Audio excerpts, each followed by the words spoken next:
En we gaan weer om naar het Verzetsmuseum, want daar kunnen mensen van de media feesten uit de Tweede Wereldoorlog brengen. En begin litten toch 4 oorlogszaakkundigen. Ja, Auke, u zei dus correct al even dat er best wel animo van wie. Dat klopt het, hè? Ja, er heeft best een heel soort mensen die hier west. En het is altijd opvallend om te zien wat er altijd nog bord op wetten komt. Safvolle hier naar dato. En Hans Groeneweg van het Verzetsmuseum, hoe ken je ook? Ja, mensen bewaren. Dingen die ze belangrijk vinden bewaaien. En dingen waar de emotie aan zit. Dat is toch materiaal uit de oorlog. Dat is vaak gekoppeld aan emotie. En mensen doen dat niet zo makkelijk weg. En daar zijn stevig wat oproepen voor nodig om mensen te bewegen om naar het museum te komen en het bij het museum in bewaring te geven. Is het ook zo dat bepaalde dingen mensen triggeren om toch maar hierheen te gaan? Ja, nou ja, neem alleen maar bijvoorbeeld even leeftijd. Mensen komen op een gegeven moment op een bepaalde leeftijd dat ze zeggen, ja, hoe lang kan ik het nu zelf nog houden? En wat gebeurt er met het materiaal als ik er zometeen niet meer ben? En je kan niet alles regelen, dus ze willen tijdig dingen overdragen aan het museum en daar vaak ook het verhaal bij vertellen wat ze vaak zelf nog in het hoofd hebben. Dus fantastisch dat mensen dat doen, heel mooi. Dus krijgt zeg ik jou maar een karken met allemaal wordt erop, dat is veilig stelt, maar we hebben toch nog iets hierachter houden. Ja. Wat is dat? Dat is een patroonkist. Het is een houten kist bekleed met zink waar munitie in kon worden bewaard. Het is afkomstig van de Afsluitdijk. Het verhaal is dat de schenkster had een familie met onderduikers. De onderduiker is na de bevrijding op de Afsluitdijk geweest, heeft deze kist daar gevonden, heeft hem meegenomen. En die kist is in de familie altijd bewaard gebleven. En het is een fantastisch houten kist. Je kan er heel veel dingen goed in bewaren. Bijvoorbeeld naaigoed, niet alleen maar patronen. Dus dat heeft ze altijd bewaard. En nu zei ze, nu wordt het tijd om het goed onder te brengen. En nog een deel van het verhaal te kunnen achterlaten in het museum. Dus bij deze, hij is hier en hij gaat naar Cormorant. De kist is van een beetje dus binnenbracht hier bij het Fries Museum, maar nog volle meer. En collega Maarten Bruining maakt daarover de volgende reportage. We zitten hier met ons vieren in de cel. Schoonvader, u kan ik altijd bereiken. U hebt nooit geweten dat er 10.000 gulden op mijn hoofd stond. En op dat van vader 5.000. Maar dit is de brief van Ruud Kooistra. Hij wie 24 jaar en hij zit in Blokhuispoort, maar hij zit in het verzet. En toen schreef hij een briefje aan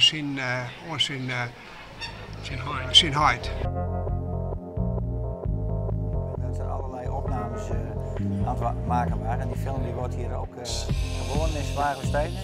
Mijn grootvader was betrokken bij de overval in Leeuwarden. En daar heeft hij nooit over willen praten met familie en vrienden nadien. Maar dan ook letterlijk nooit. En door toeval, omdat mijn vader kwam in Leiden werken in 1963. En daar was hoofdcommissaris van politie, was de heer Bakker. En om die Bakker is de overval gepleegd. Omdat hij een belangrijk verzetman hier in Friesland was. Vals persoonsbewijs zit erbij. En hier zie je ook nog impressie van de film. Dat die gemaakt werd. Dus ja, dat soort mannen die erbij waren, die waren natuurlijk heel belangrijk om het verhaal te vertellen. Maar de film, naar ik gehoord heb, is nogal wat geromantiseerd. Dus.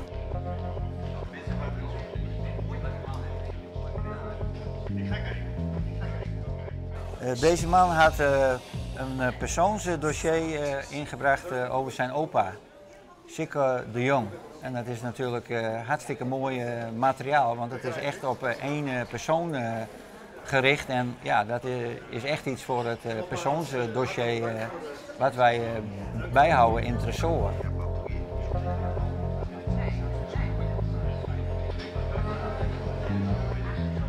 Uw liefhebbende Ruud.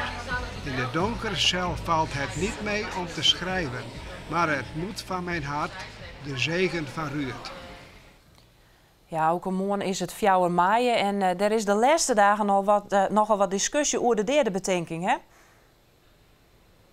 Ja, er is zeker een heel soort discussie over 4 mei van waar moet je nou bedenken? Want er gebeurt van alles in de wereld, dat je het hebt over oorlog, over Syrië en neem maar op. En die discussie is nou gaande en Hans Groeneweg van ja, wat vind je ervan? Waar moet je nou bedenken morgen?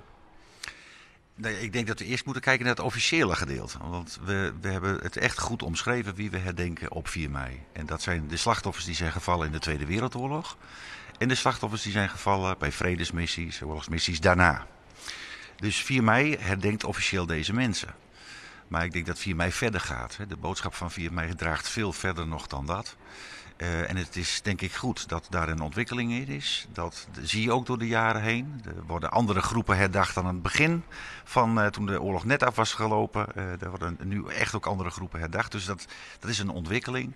En ik denk dat we ons als maatschappij doorontwikkelen in het idee van wat staan we nu eigenlijk met z'n allen te herdenken. Daar is die Tweede Wereldoorlog zeker een belangrijk onderdeel in. Maar ook de actualiteit zal daar meer een rol in gaan spelen. Maar hoe rekbaar is dat met Wikileaks in Amsterdam? Er is dan een actie om 3000 vluchtelingen die verdronken binnen te betinken. Wat vind je daarvan? Ja, laten we vooropstellen dat dat echt een herdenking waard is. Want wat daar is gebeurd is natuurlijk vreselijk en nog steeds gebeurt. Dus dat je daarbij stilstaat is goed. Of 4 mei daar het aangewezen moment voor is, weet ik niet. Persoonlijk zeg ik van daarmee ga je misschien wel wat dingen door elkaar heen halen. Maar dat je de actualiteit daarbij pakt, en dat doen we zelf hier ook. We laten vluchtelingen aan het woord, we laten mensen van vredesmissies aan het woord. Dus die gang naar de actualiteit is denk ik goed voor het doorzetten van 4 mei. Dank u wel. Graag gedaan.